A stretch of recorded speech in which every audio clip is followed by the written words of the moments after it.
오늘은 우리의 이웃을 찾아서 라는 제목으로 말씀을 나누겠습니다. 좋은 책 한 권을 소개해 드릴게요. 헨리 나우엔이 쓴 긍휼이라는 책인데요. 나온 지 좀 된 책입니다.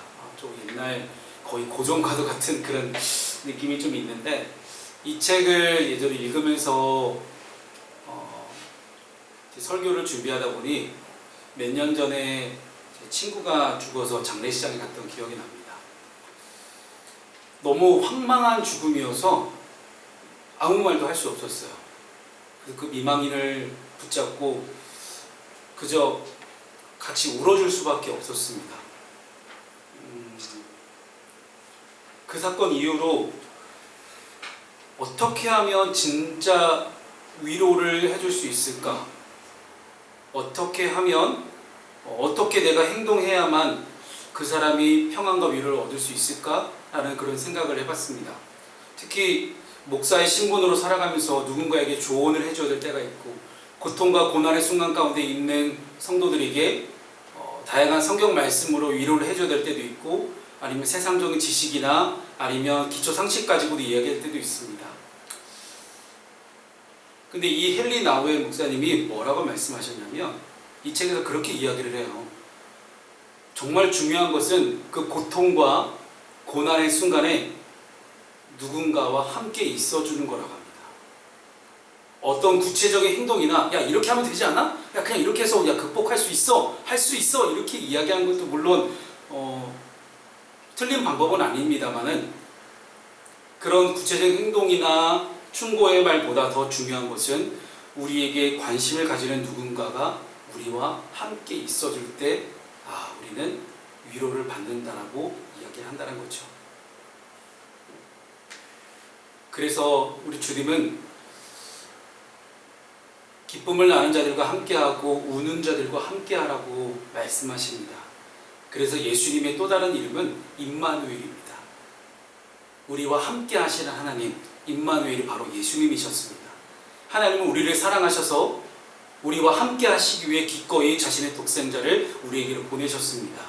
예수님은 우리의 모든 문제와 모든 어려움과 고통과 혹은 질병과 아픔을 함께 하고자 인간의 육체를 입고 우리 가운데 먼저 찾아오셨습니다.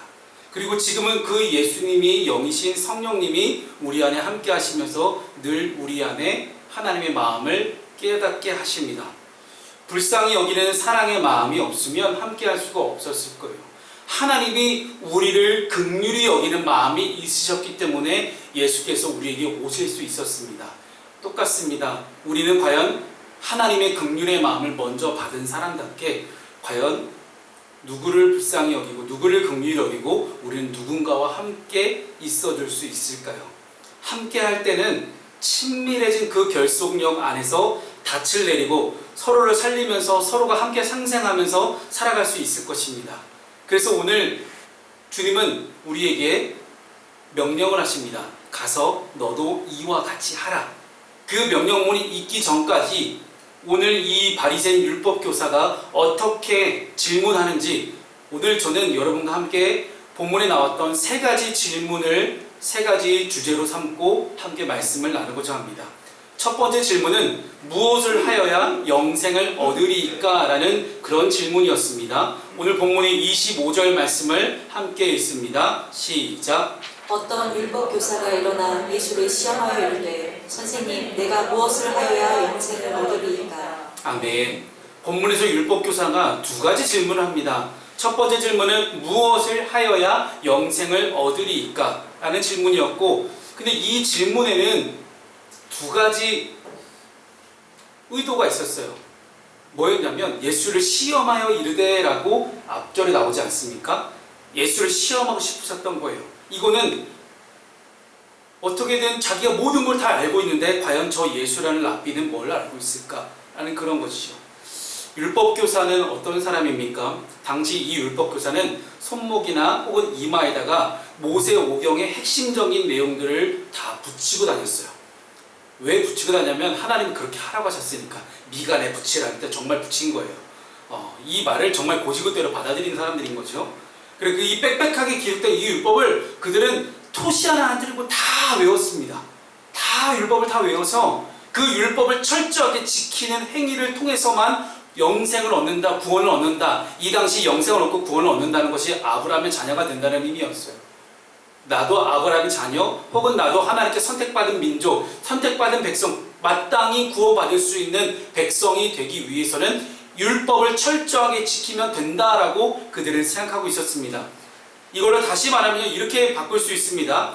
내가 이렇게나 율법을 잘 지키고 있으니 이만하면 내가 이 정도 의로운 행동을 하면 영생을 얻을 수 있지 않겠습니까?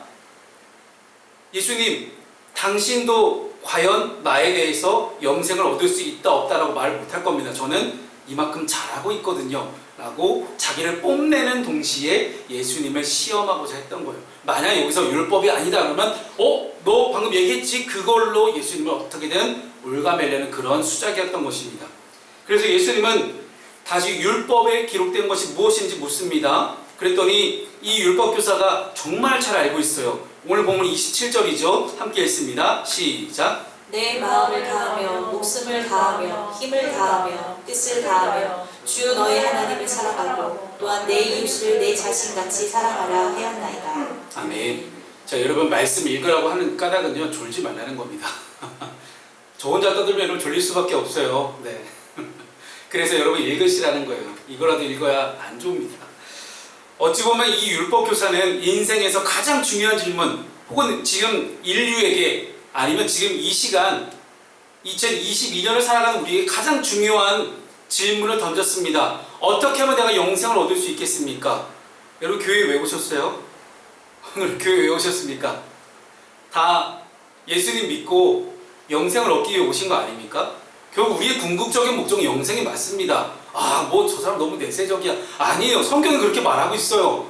결국 우리 인간의 목표는 뭐예요? 영생, 그 영생이라는 것은 곧 참 하나님을 아는 것이라고 분명히 성경은 말합니다. 즉 우리가 영생을 얻는다. 여러분 제발 착각하지 마십시오. 나중에 죽어서 막 빛깔 번쩍하고 막 금빛이 쫙 있는 그런 곳에 가서 나 호의호식하면 잘 살아볼 거야. 이거 영생 아닙니다. 이거 천국 아니에요. 이거 다 지어낸 거예요. 여러분 지금까지 속고 계셨던 겁니다. 우리 목사님 이단인가? 좀 성경대로 다시 한번 말씀드릴게요. 우리 예수님께서는 단 한 번도 천국에 금은보화가 있다고 말씀하지 않으셨어요. 천국이 마치 보화와 같다고 하셨지 보화가 맞다라고 하지는 않으셨어요. 그렇다는 건 뭐냐면 영생에 대해 우리가 잘못 오해하고 있다는 거예요. 왜냐면 이 영생에도 분명하게 우리가 짚고 넘어가지 않으면 이 다음 질문이 우리에게 계속해서 헷갈릴 수밖에 없습니다. 이게 신앙의 기본입니다. 영생은 곧 참 하나님을 아는 것이라고 성경은 우리에게 가르쳐주고 있기 때문에 무엇을 하여 영생을 얻으리까라고는 이해하는 율법 교사의 질문은 어떻게 하면 내가 옛날 아브라함처럼 다윗 왕국 시대처럼 그렇게 떵떵거리며 아무 눈치 안 보고 내가 평안하게 살 수 있겠습니까? 라는 그런 질문이에요. 그러나 예수님 말씀하시는 영생에 대한 대답은 하나님을 진짜 아는 것, 하나님 마음을 정말 알고 하나님과 동행하고 하나님 품 안에 있는 것, 하나님의 뜻을 어떻게 하면 실천하기 위해 살아가볼까 고민하는 사람들이 있는 그곳을 하나님 나라 영생이다라고 이야기하는 거예요. 그래서 예수님은 맞다. 지금 네가 대답한 이 17절 말씀이 맞아. 너의 하나님을 사랑하고 이웃을 사랑하라. 하나님 사랑, 이웃 사랑 줄여서 하이. 네, 하이. 여러분 어디 가서 인사하실 때 그렇게 인사하세요. 하이. 여기에 다 담겨져 있는 거, 하나님 사랑과 이웃 사랑이 다 담겨져 있는 거. 우리 옆에 우리 자꾸 조시는 분들이 계셔가지고 자 졸지 말라고 인사해 봅시다. 자 하이. 자 인사해 보십시오. 하이. 자 하이. 자 이렇게 인사하세요. 앞으로 우리 교회 성도들 만날 때마다 안녕하세요 하지 말고 하이 하세요. 예전에 저희 아들이 그러더라고요. 아빠 영어는 존댓말이 없어. 하이 이 자식. 좀 공손하게 헬로우 써주면 안 되겠니? 여러분 하나님 사랑, 이웃 사랑 이 두 가지 사랑에 대해 분명히 율법 교사도 알고 있어요.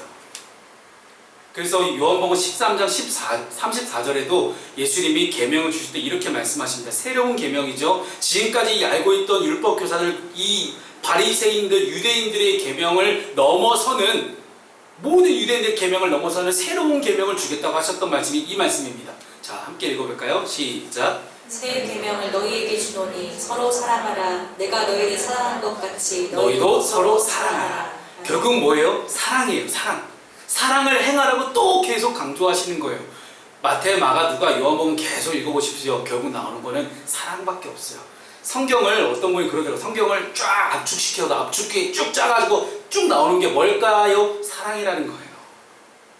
창세기부터 요한계시록 전체까지 쭉 한번 짜보세요. 결국 남는 건 사랑밖에 없습니다. 그래서 심수봉 씨가 사랑밖에 난 몰라라고 얘기했나 몰라요. 제가 그냥 참 좋아하던 노래인데 오늘 그거 부를까 하다가 제가 참았습니다. 왠지 아르비가 뒤에서 이러고 있을 것 같아서. 그리고 기독교가 위기라고 하죠. 교회가 쇠퇴했다고 합니다. 맞아요. 기독교는 점점 줄어들고 있어요. 저는 이 이유를 다른 곳에서 찾지 않습니다. 교회가, 그리스도인이 하나님의 사랑을 점점 잃어가고 있기 때문이에요. 인류는 시대를 막론하고 항상 사랑을 주고받으며 행복하길 원했고 사랑받으면 나 행복한 것 같아 라고 느끼고 왔어요. 그런데 그 사랑을 우리가 받아왔음에도 불구하고 앞으로 계속 우리는 사랑을 주고받을 거예요. 많은 이들에게 사랑을 주고받을 거지만 아무리 경제가 어려워도 아무리 안보가 위험해도 내 삶이 고통의 수렁에 빠진 것 같아도 아니면 반대로 내가 거칠 것이 없이 내 인생이 너무 내가 제일 잘 나가는 것 같은 그런 순간일 때에도 결국 모든 영혼은 사랑받고 싶어 합니다. 그래서 불후의 명곡이 하나 있죠. 당신은 사랑받기 위해 태어난 사람. 진짜 우리 안산대학교 학생들이 이거 모르는 애들 없더라고요. 교회 안 가는 애들도 책 볼 때 이거 부르면 다 따라 불러요. 정말 모든 전 국민이 아는 노래가 바로 이 노래가 아닐까 싶어요. 그만큼 전 국민이 다 사랑을 받고 싶어 한다는 거예요. 왜냐면 사랑의 관계에 있어서만이 우리가 안정과 평화를 누릴 수 있기 때문이에요. 예수님께서는 이런 우리에게 영원한 사랑을 주심을 말씀하고 있습니다. 그런데 만약 교회가 이러한 주님의 말씀처럼 어느 때라도 때와 시간을 가리지 않고 사랑하기를 노력하지 않고 힘쓰지 않는다면 누구라도 사랑이 가득한 이 주님의 몸된 교회 공동체를 찾으려고 하지 않을 것입니다. 복음의 비밀, 천국의 비밀은 다른 것이 아닙니다. 그 비밀을 여는 열쇠는 바로 사랑에 있어요. 하나님을 사랑하고 이웃을 사랑하는 그 정말 간단한 그 계명을 지키는 것으로부터 주님의 거룩한 축복이 시작됩니다. 여러분 정말로 축복받고 싶으세요? 복받고 싶으시면 먼저 사랑을 전하십시오. 그럼 여러분 자연스럽게 복이 들어옵니다.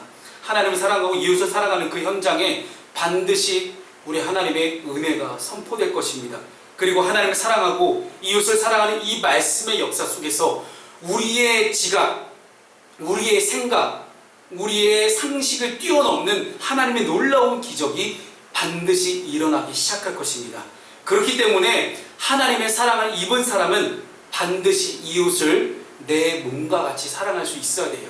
남을 도울 때에도 내가 인정받기 위해 하는 것이 아니에요. 누군가를 도울 때 정말 순수한 마음으로 그 사람이 잘 되기를 바라는 마음으로 도와주는 거예요. 하나님 먼저 날 사랑하셨으니 그 사랑에 감사하고 감격해서 어떻게 하면 이 사랑을 전할 수 있을까를 고민하는 것. 그래서 주님을 사랑한다고 고백하는 사람은요, 당연히 이웃을 사랑하고 있어야 됩니다. 왜냐하면 내 이웃 역시 저주받을 사람이 아니라 우리랑 피부색이 다른 저 다문화인들도요, 우리랑 전혀 다른 사람이 아니라 그들도 하나님의 형상을 입은 그런 피조물이며 주님을 영접함으로 그리스도의 구원의 은혜를 받기에 마땅한 주님의 자녀이기 때문입니다. 여러분 사랑하십시오. 사랑하십시오. 하나님을 사랑하고 서로 이웃을 사랑해서 영원한 생명의 축복을 누릴 수 있는 주님의 자녀가 되기를 주님의 이름으로 축복합니다. 두 번째 질문은요, 이 바리새 율법교사가 그렇게 질문해요.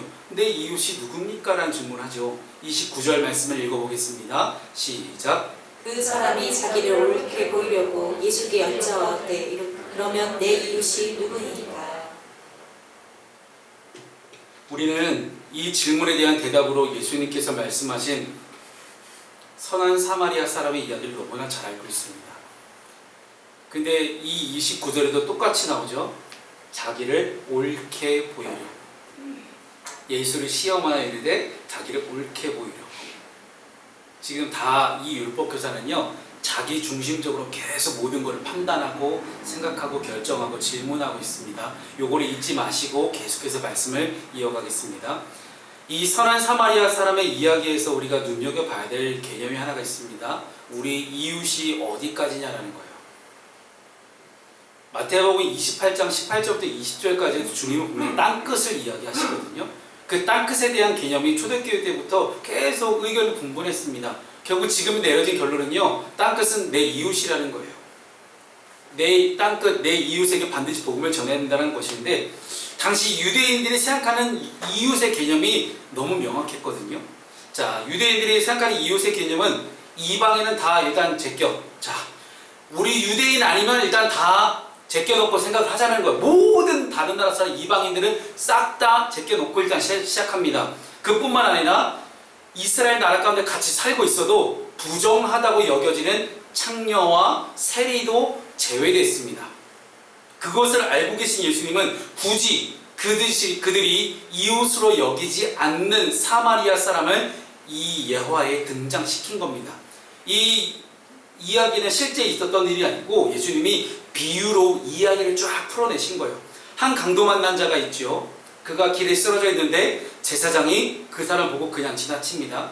제사장이 누굽니까? 하나님과 사람 사이를 중보하는, 연결하는 역할을 하는 사람이 바로 제사장이에요.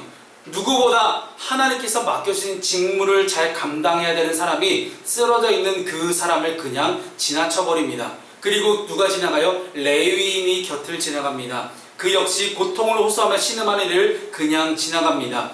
레위인이 어떤 사람입니까? 구약에서 하나님만이 우리의 기업임을 알고 백성들에게 율법을 가르치는 사람이었고 성막 봉사를 하는 그런 기록이 있는, 혈통으로는 그 자격이 상속되는 아주 대단한 하나님의 구별된 그런 지파가 바로 레위 지파죠. 근데 이 레위 지파도 그 사람을 신경 쓰지 않고 가던 길을 가버립니다. 이 제사장과 레위인의 공통점이 있어요. 누구보다도 하나님을 잘 섬기고 있다라고 생각하는 사람들이죠. 누구보다도 내가 유일하게 하나님과 사람 사이를 이어주는 그런 다리 역할을 하는 사람이라고 생각한다는 거예요. 근데 예수님 말씀하시는 비유에서 사마리아 사람이 등장합니다. 이 유대인들이 저주받은 사람들이야.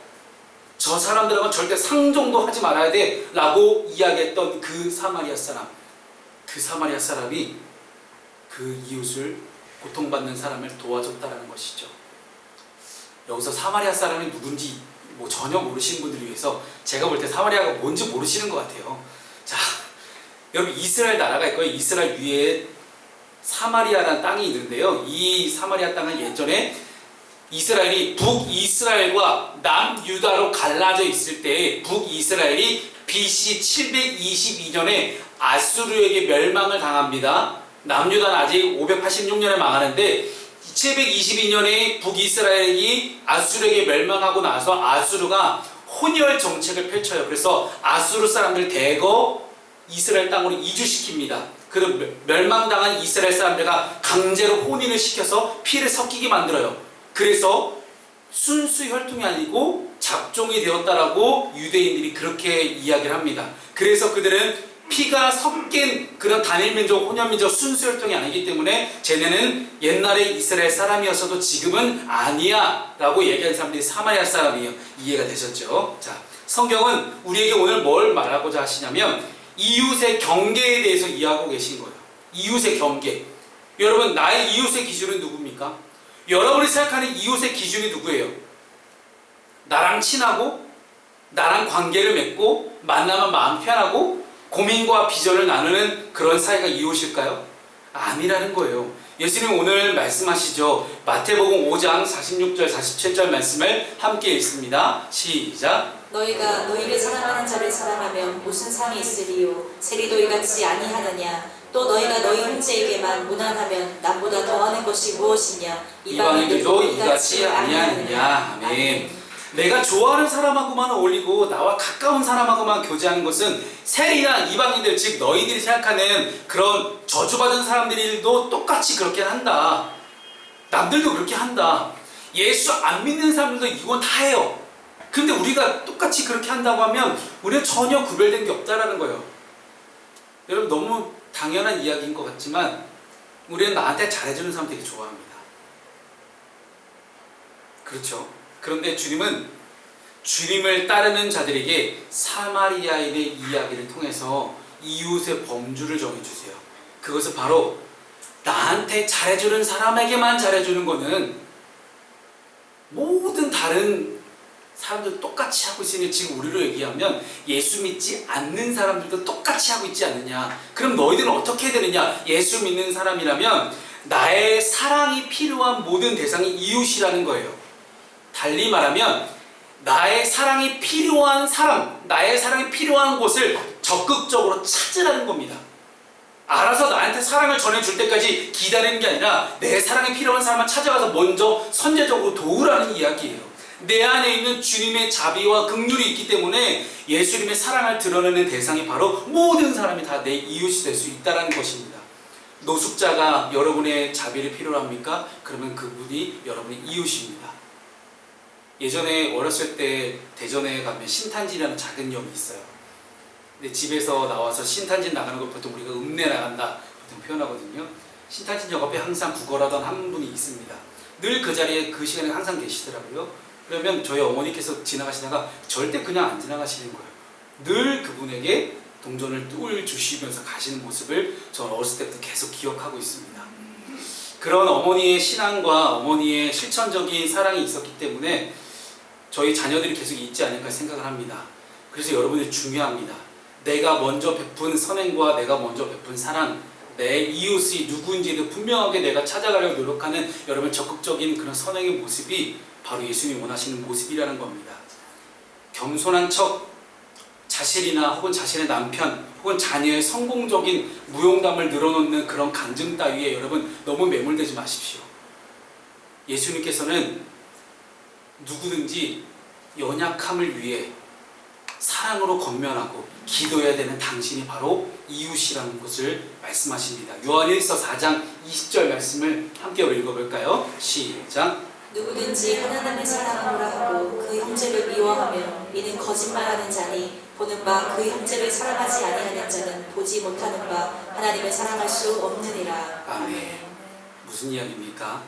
형제를 사랑하는 것이, 즉 이웃을 사랑하는 사람만이 하나님을 사랑하는 거라는 거예요. 하나님을 사랑한다고 말을 하면서 이웃을 사랑하고 섬기지 않으면 가짜 사랑할 수 있다는 것입니다. 마지막 세 번째 질문을 보겠습니다. 누가 강도 만난 자의 이웃이 되겠느냐? 36절 말씀이죠. 내 생각에는 이 세 사람 중에 누가 강도 만난 자의 이웃이 되겠느냐라고 예수님이 율법교사에게 다시 이제 역봉을 들어가십니다. 역으로 이제 질문하시는 거죠. 하나님의 사랑과 이웃의 사랑을 주장하면서도 철저히 자기 중심적, 이 사람이 모르는 게 아니에요. 율법교사가 모르는 게 아니에요. 하나님 사랑, 이웃 사랑 다 알고 있어요. 그런데 그 율법학자에게 예수님은 야, 강도 만난 자의 이웃이 누구냐라고 질문하시는 거죠. 철저하게 타인 중심적인 질문입니다. 아까 말씀드렸죠. 율법교사는 철저하게 자기 중심적으로 질문하던 사람이었어요. 왜? 모든 신앙을 다 자기 중심적으로만 해석해 왔거든요. 예수님은 그 완전 모든 패러다임을 바꾸십니다. 29절에서 그러면 내 이웃이 누구냐고 물으며 자신이 많은 것들을 해줄 수 있을 것처럼 말하던 자기 중심적인 질문에서 완전히 주체와 객체가 완전히 바뀐 질문이 바로 이 질문이에요. 누가 강도 만난 자의 이웃이냐? 솔직히 우리의 마음에도 이런 마음이 있지 않습니까? 내가 주인이 되어서, 내가 주체가 되어서 내가 다른 누군가에게 무언가를 해 주었으니 나를 대접해달라는 그런 마음이 솔직하게 있지 않냐는 그런 말이에요. 누군가를 도와줘도 대접받기 위함이고 내 덕분, 당신 덕분에 내가 이번에 이렇게 됐어요 라는 그런 말을 어떻게든 한마디로 듣고 싶어하는 그런 내 인간적인 욕심적인 마음이 우리에게 있지는 않냐는 말이에요. 하나님께 영광이 아닌 내가 너에게 이 정도 해줬다, 하나님께 영광이 아닌 내가 당신에게 이렇게까지 해줬어 라고 하나님께 뽐내고 싶어하는 그런 마음들, 내가 대접받으면 하나님의 영광이 안 됩니다. 그래서 어떻게든 나를 낮추고 하나님만을 높일 생각을 할 수 있어야 되는 거예요. 예수님이 이 마지막 질문을 듣고 여기서 율법학자의 마지막 자존심이 드러납니다. 이르되 자비를 베푼 자비이다 라고 37절에 말씀합니다. 도저히 사마리아 사람입니다 라고 얘기하기 싫은 거예요. 이게 이 유대인들의 알량한 자존심입니다. 자비를 베푼 자, 그 정도로 혼혈민족인 사마리아 사람은 유대인들의 입에 담고 싶지 않을 정도로 멸시의 대상이었습니다. 그러자 예수님이 뭐라고 말씀하십니까? 가서 너도 이와 같이 행하라. 예수님의 말씀을 쭉 읽다 보면요, 단 하나도 뭐 추상적인 개념 이런 것이 없어요. 다 실천적인 개념밖에 없습니다. 딱딱 이렇게 해라, 저렇게 해라, 이렇게 하지 말라, 딱 이렇게만 되어 있습니다.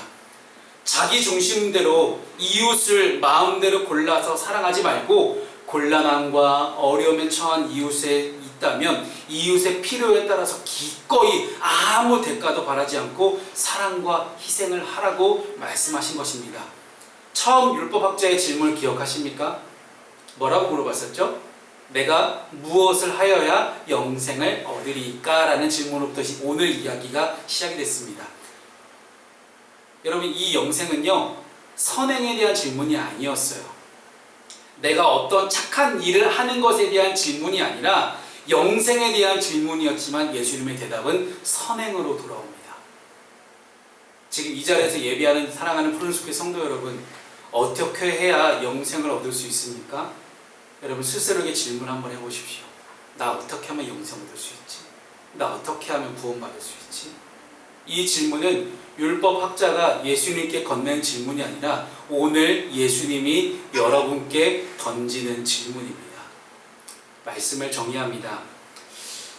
요즘 청년들을 보며 드는 생각은 공동체 의식이 부족하다는 생각이 들어요. 이웃사촌, 뭐 상부상조라는 그런 좋은 이제 우리 옛날에 공동체에 대한 개념들이 분명 우리에게 있었는데, 뭐 비단 우리 교회 청년들뿐만 아니라 안산대학교에서 만나는 수많은 청년들을 만나다 보면 공동체식이 진짜 부족합니다. 뭐 하자 하면 잘 안 해요. 함께 하자 안 해요. 너무 개인적인 것 같아요. 그러다 보니까 타인의 고통과 타인의 기쁨에도 크게 반응하지 않는 모습을 보입니다. 그러다가 내가 힘들면 내 옆에 아무도 없구나 또 좌절하는 모습을 보게 됩니다. 내가 힘들 때 누가 날 위해 기도해주고 누가 날 위해 울어줄까? 유명한 가요 가사 같죠? 맞아요. 내가 만약 시작하잖아요. 저는 그 사람이 오늘 여러분이 됐으면 좋겠습니다. 오늘 예수님께서 여러분에게 구원의 조건을 제시해 주십니다. 어떻게 하면 영생 얻고 어떻게 하면 구원을 얻냐고요? 교회만 잘 다닌다고 되는 게 아닙니다. 우리의 도움이 필요한 모든 이들에게 기꺼이 도움을 주는 것이 구원받는 길입니다. 그 사람이 안 보인다고요? 청년들한테 물어봤더니 그런 얘기를 하더라고요. 내 주변에 그런 사람이 없는 것 같아요. 저는 친구가 없어요. 이렇게 얘기합니다. 그래서 제가 이렇게 얘기했어요. 적극적으로 찾아보자. 내가 생판 모르는 사람이라 할지라도 내 도움이 필요한 사람이 있다면 그 사람을 찾아가자. 그게 그리스도입니다. 예수 그리스도의 복음이 내 안에만 머물러 있게 하지 마십시오. 오실 예수님을 기다리는 이 대림절을 한 주 앞둔 이 추수감사절에 먼저 구원받음에 대한 감사의 마음으로 우리가 복음을 전할 수 있기를 바랍니다. 그 복음은 다른 아닌 이 말씀입니다. 로마서 12장 15절 말씀처럼 즐거워하는 자들과 함께 즐거워하고 우는 자들과 함께 우는 것이 복음입니다.